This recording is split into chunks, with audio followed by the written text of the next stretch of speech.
Sudhir Khan. Actually, I have almost 15 years of experience in GE and NEET. So today, what we thought of discussing, it's very simple topic. It's equivalent weight. Maybe few of you people may feel difficult in calculation regarding equivalent weight, or how to find out the equivalent weight. So let's see how to find out equivalent weight. Let me write here. So general expression to calculate equivalent weight, let me write here. Equivalent weight is equal to molecular weight divided by n factor. See, we have equivalent weight equals molecular weight divided by n factor. See, what is n factor? And see, n factor is different for different persons. Like suppose if we are talking about acid, what is n factor? When we talk about base, what is n factor? Let's mind up first of all acid. See, in case of acid, see, I'm just writing one acid here, HCl. Now, in case of HCl, you know what is n factor here? So n factor in this case equals 1. So why we have n factor here 1? See, when we dissolve this HCl in water, what you get the compound H plus and Cl minus. So you get H plus and Cl minus. As we get 1 H plus, we say that n factor equals 1. So in case of acid, how we calculate n factor, you are familiar. See, suppose we dissolve HCl, we are getting 1 H plus. Similarly, whenever we are dissolving H2SO4, you are getting 2 H plus. So how many H plus can be provided by acid? Based on that, we say the n factor is 1 or 2.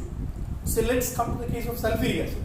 See, when we have sulfuric acid, we can write H plus sulfur. So normally, what is the n factor of sulfuric acid? What will be the answer? There is no doubt. You will say the answer is 2. But answer is not always 2. That depends on situation. So what I am writing generally right now, see, n factor for sulfuric acid, it can be 1 or 2. It can be 1 or 2. Say for example, let me write one. See, NaOH reacting with H2SO4. Here, what the product you get? In this case, you get NaHSO4 plus H2O. See, NaHSO4 plus H2O. In this particular reaction, you can see that sulfuric acid donate only one hydrogen. So we consider the n factor in this case is 1. So in this case, as H2SO4 donate only one H plus, n factor is 1. But suppose if we consider another reaction, so if we see to that, we have a NaOH reacting with the sulfuric acid H2SO4. Here we have 2 molecules of sodium hydroxide. Let's react with sulfuric acid. You get the product Na2SO4 plus H2O. Na2SO4 plus H2O. See, we are talking about how we calculate equivalent weight. We know what is the general expression to calculate equivalent weight. There is no doubt. Equivalent weight equals molecular weight divided by n factor. But how will we be knowing what's the n factor of different chemical species? And let's consider first of all regarding acid. See, we have considered 2 acids here for our discussion. First one is hydrochloric acid. See, in case of hydrochloric acid, you know, it can donate only 1 H plus. So we said that n factor is 1. But whenever you talk about sulfuric acid, you know, sulfuric acid, most probably what we say n factor is 2. But it is not always 2. It depends on the situation. It depends on the reaction. Say for example, see, in this first reaction, 1 NaOH react with sulfuric acid, and here we get the product sodium bisulfate. See, it donate, sulfuric acid donate only one hydrogen, means their n factor is 1. But in the second reaction, you see to that NaOH react with sulfuric acid, you get Na2SO4 plus water. Here, sulfuric acid donate 2 H plus. In this case, we consider n factor is 2. So, n factor of sulfuric acid can be either 1 or 2. Similarly, whenever we analyze another acid, say we have a H3PO4. See, in this case, H3PO4 can give up 3H plus. So here n factor can be 1 or 2 or it can be 3, depends on how many H plus is donated by H3 and PL4. So that's what regarding the n factor of an acid. In a similar manner, let us discuss about base also. See, I have told you in case of acid means then the n factor means number of H plus donated. Similarly, whenever we are coming to the case of base, let's write some examples of base. See to that. First one, we have a NaOH. Similarly, next one, I am writing here calcium hydroxide. Next one, I am just writing here aluminium hydroxide. See, in first case, you can see that your NaOH, how many OH minus can be donated by him? Only one H plus. So only one OH minus can be donated by NaOH. So I can write here NaOH, when we dissolve in water, it can donate only one OH minus. As it donate only one OH minus, we say that N factor is 1.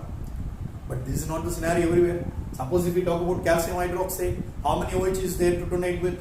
2 OH is there. So what we say there we have N factor is 2. Okay. So in case of calcium hydroxide, you can see that N factor is 2. In case of aluminum hydroxide, you can see that N factor is 3. Okay. So this is the way how we calculate the equivalent weight of acid and bases. In case of acid, we know N factor means basicity.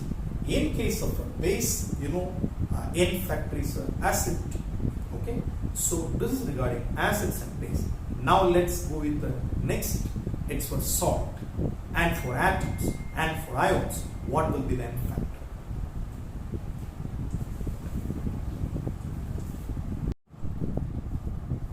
So now we need to discuss about how to calculate the equivalent weight, or how to calculate the N factor of remaining. Like we have salt, then we have ions, then we have atoms. In these cases, how will we be able to find it? Let's talk about that. See, I am writing some examples. See, we have salt, sodium chloride. You know your favorite salt, sodium chloride. See how to calculate N factor of this. We know we have 2 ions here. First one is Na plus, and next one is Cl minus. See, only 2 ions are there. One is Na plus, next one is Cl minus. What is the charge possessed by sodium here? You know that charge possessed by sodium is plus 1. Similarly, what is the charge possessed by Cl? It's minus 1. So here only one cation, only one anion, and their charges are plus 1 or minus 1, whatever. Whether it is plus or minus, 1 comes as the total charge. So I can say that N factor is equal to 1. See, what is meant by N factor in case of salt? In case of salt, N factor is the total charge possessed by either cation or anion. And let me write another example. See to that. We have calcium chloride. You know calcium chloride, how many ions are there? We have 2 ions. No, we have 3 ions there. What about those ions? Let's write. First one, we have calcium 2 plus, and next we have 2 Cl minus. What is the total charge possessed by calcium? You know the charge possessed by calcium is plus 2. And now here we have the charge of 1 Cl is minus 1. But we know we have 2 Cl there, so that we get the total charge as minus 2. So one side we have got plus 2, next side we have got minus 2. Whether it is plus or minus doesn't matter. We need the charge, total charge of either cation or anion. It's equals 2. So I can write there N factor is equal to 2. So we discussed about sodium chloride, we discussed about calcium chloride, and now let's see another example, aluminium sulfate. See the formula of aluminium sulfate, Al2SO4 thrice. Al2SO4 thrice. How many ions are present there? You know we have 5 ions. What are those 5 ions? Listen. Here we have 2 aluminium 3 plus. Similarly, next side we have 3 S of 4 2 minus. See, what is the charge possessed by one aluminium? You know it is 3 plus. But how many aluminium is there? We have 2 aluminium. So what is the total charge here? Total charge here is plus 6. Similarly, when now you see to the next, what is the charge of one sulfate? It is 2 minus. Then what is the total charge possessed by 3 sulfate? So I can write there H equals minus 6. So whether it is plus 6 or minus 6 doesn't matter. It's what is the n factor here? N factor is the total charge possessed by either cation or anion. So I can write there n factor is equal to 6. See, this is the way how we calculate n factor of a salt. So we discussed about n factor of acids, we discussed about n factor of base, and we discussed right now about the n factor of a salt. Now let's see how we calculate the n factor of ions and atoms. See, first of all, let me consider ions. See, I am just considering some ions here. So please see to that. First one, we have a Cl minus, chloride anion. Next, we have a SO4 2 minus. Next, we have a PO4 3 minus. Similarly, let me consider some other examples, like we have a calcium 2 plus. Next, we have a Al3 plus. Next, we have a sodium plus. We have all these are ions. First 3 are anion, the next 3 are cations. But whether it is cation or anion doesn't matter. In case of ion, you just to see what is the charge possessed by them. So for example, in first case, chlorine, what is the charge there? Charge is minus 1. So you can write n factor equals 1. Similarly, in case of sulfate, what is n factor there? The charge possessed by this is 2 minus. So you can write there n factor in this case is 2. Similarly, when we think about phosphate anion, see to the charge 3 minus, then you can write n factor equals 3. Similarly, let's come to the case of this cation. Same manner, calcium 2 plus, what is the charge possessed by calcium? It's 2, so we get n factor is 2 in that case. Similarly, in case of aluminium, what is the n factor? In case of aluminium, n factor is 3. And in case of sodium, n factor is equals 1. So this is the way how we calculate the n factor of salt and ions. And now we are left with 2 more things, and out of that, let me talk about atoms. So how we find out the equivalent weight of atom? See, I can write atoms. So in case of atom, see, let me write some example. Hydrogen atom, or oxygen atom, or sodium atom, or chlorine atom, or calcium atom. What is the valency of each and every atom? Hydrogen, what is the valency? Valency is 1. See, if hydrogen valency is 1, n factor in this case is equal to 1. In case of oxygen, what is the valency of oxygen? Valency of oxygen is 2. Why you got valency of oxygen is 2? Because if I am writing the electronic configuration of oxygen, what is that? 2,6. 2,6 is the electronic configuration. So how many more electrons required by oxygen to complete an octet? 2 more electrons required. So we say that valency of oxygen is 2. So here we get n factor is 2. So in this case we have n factor is 2. And sodium, sodium, what is the configuration? Let me write its electronic configuration comes as 2,8,1. Then what is valency right now? We have 1. Why 1? Because 1 electron is excess there. If it lose that 1 electron, it get octet. So valency for the sodium is 1. So I can write there n factor for sodium atom is 1. Similarly, next for chlorine atom. What's the chlorine atom configuration? So chlorine, let me write here 2,8,7. In order to complete its octet, it required 1 more electron. So it accepts 1 more electron. So what you get? You get n factor is equal to 1. Similarly, let's mind the last case. What we have with calcium. What is the configuration of calcium? Speak out from your side. Calcium, what is the configuration? 2, 8, 8, 2. So how many electrons are there in the valence shell? 2 electrons are there. If it lose that 2 electrons, it attain octet configuration. So definitely, what is the valency of that n factor is equal to 2.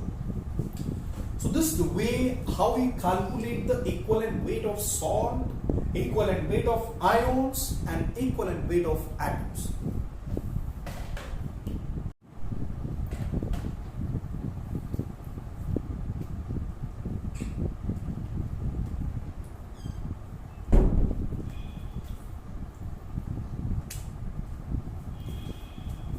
We have calculated the equivalent weight of atoms, ions, salt, acids, and bases.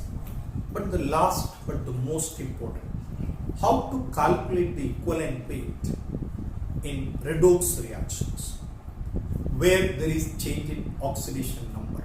In those cases, how to calculate the equivalent weight. Let me start with one example. See, MnO4 minus, this is manganate,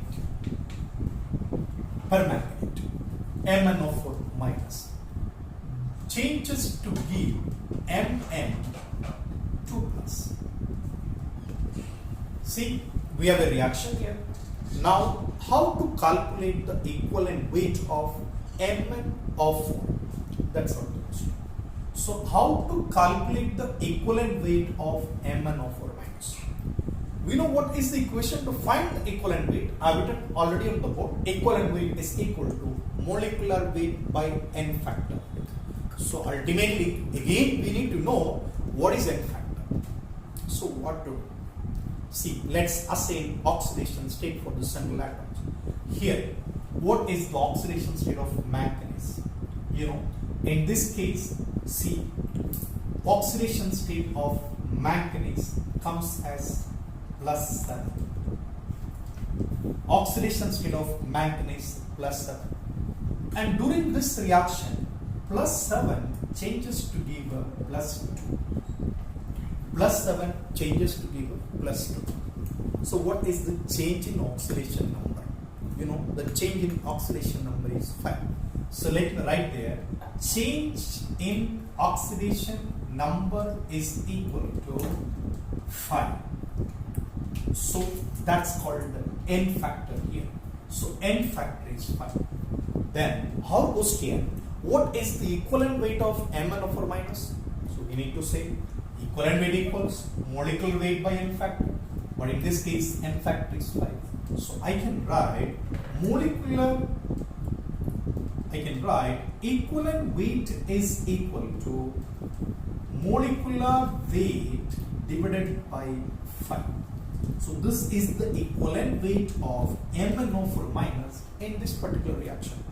You might have studied or you will study later. This type of reaction happens in what type of medium? This happens in acidic medium. And suppose if the reaction happens in different medium, then what happens? See, I am just writing another one. We have a MnO4 minus. Now you get MnO2 instead of Mn2 plus. See, here again MnO4 minus is reacted, and what's the product there? MnO2, isn't it? And this happens in slightly acidic or slightly basic medium or in neutral medium. Let's see whatever the change in oxidation number. See the change here. Oxidation state of manganese comes as +7. But in the next case, what is the oxidation state? Manganese has an oxidation state of +4. So here +7 changes into +2. But in this case, you can see that +7 changes into +4. So what is ultimately change in oxidation number? So I can say that change in oxidation number is equal to 3. So here the change in oxidation number was 5. But in this case, the change in oxidation number is 3. So that I can write n factor is equal to 3. So what is equivalent weight there? So I can write equivalent weight is equal to molecular mass divided by 3. I have told you this happens in neutral medium or weakly acidic or alkali medium. Suppose if you use strongly alkaline medium, then what the reaction happens with the manganate? So listen, we have a MnO4 minus changes to give a MnO4 2 minus. MnO4 2 minus. In this, clearly you can see that MnO4 minus called permanganate, MnO4 2 minus is called manganate. See what the change in oxidation state. In this particular case, you know what is the oxidation state comes it's +7. Whereas in the next case, you can see that it comes as +6. So what the change happened there? Change in oxidation number is equal to 1. So if the change in oxidation number is 1, then you can write N factor is equal to 1. Then what is equivalent weight? Equivalent weight is equal to molecular weight divided by 1. So see to that, how we calculate the equivalent weight involved in redox reaction. See, we have different cases to be considered. Definitely whenever we discuss the problems regarding this, we need to calculate.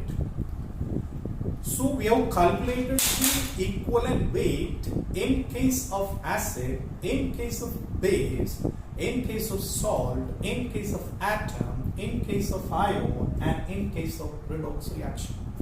See, ultimately we know we have seen the N factor and equivalent weight of different species. Now we need to focus on the problems involved with equivalent weight and normality. Let's see few more examples. Let's see few more examples for calculation of N factor in case of redox reaction. See, I have written one example. You know this is dichromate and next is Cr3+. So let's calculate what is the oxidation state of chromium in dichromate. You know, here it comes as +6 and +6 changes into +3. So definitely what do you feel like here the change comes as it changes from 6 to 3. You will take N factor is 3. But remember, we are not thinking about the change of chromium. We are thinking about the change of dichromate, or we are thinking about the equivalent weight of dichromate. So when someone is asking about the equivalent weight of dichromate, we need to calculate what is the total number of electron change in dichromate. So you know in dichromate you have 2 chromium. So you have to consider 2 chromium, not 1 chromium. So what? Let us write one thing. Let's balance this first of all. Let me write here 2 Cr. So right now what do you get? Here you know for 1 chromium it is +6 and for 1 chromium it is +3. But we are not talking about 1 chromium. We are talking about dichromates. What is the change then? Here it is, instead of +6 you need to write +12. That the total charge of chromium, it changes from here to Cr +3, but we have 2 Cr, so we have +6. So what is the total change happen? It's not 3. The total change in oxidation state, change in oxidation number is not equals 3, but it's equals 6. So the N factor is not equals 3. So the N factor here equals 6. So please try to think about that. So listen all of you. Here we are discussing about the equivalent weight or N factor of dichromate. See, most probably some of the people write as N factor is 3, but that's wrong. Here N factor is not 3, here N factor is 6, because you know that dichromate contains not 1 chromium, 2 chromium. So finally, whenever we calculate equivalent weight, what I can write the equation, equivalent weight is equal to molecular weight divided by 6. Similar situation I am applying here also. You know this compound is called oxalato. This oxalato changes to give carbon dioxide. Let's assign oxidation state.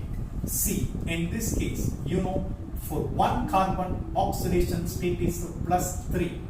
And for this carbon, you can see that oxidation state is +4. But remember, you know how many carbon is there? You have 2 carbon. So if 2 carbon is there, there also you have 2 carbon, then only equation will be properly balanced. And moreover, they are not talking about the equivalent weight of carbon, they are talking about the equivalent weight of oxalate. And you know, in one oxalate you have 2 carbon, so here you have plus 3. But since you have 2 carbon, you need to write this as plus 6, changes to give plus 8. So the total change in oxidation number, is equal to, you will be getting a 2. So the n factor in this case equals to 2. So what is equivalent weight? So I can write equivalent weight is equal to molecular weight by 2. So we have done with equivalent weight and n factor calculation of acids, base, salt, atoms, ions, and involved in redox reaction. And the remaining part or the problem discussion of this concept will be done in next class. Thank you.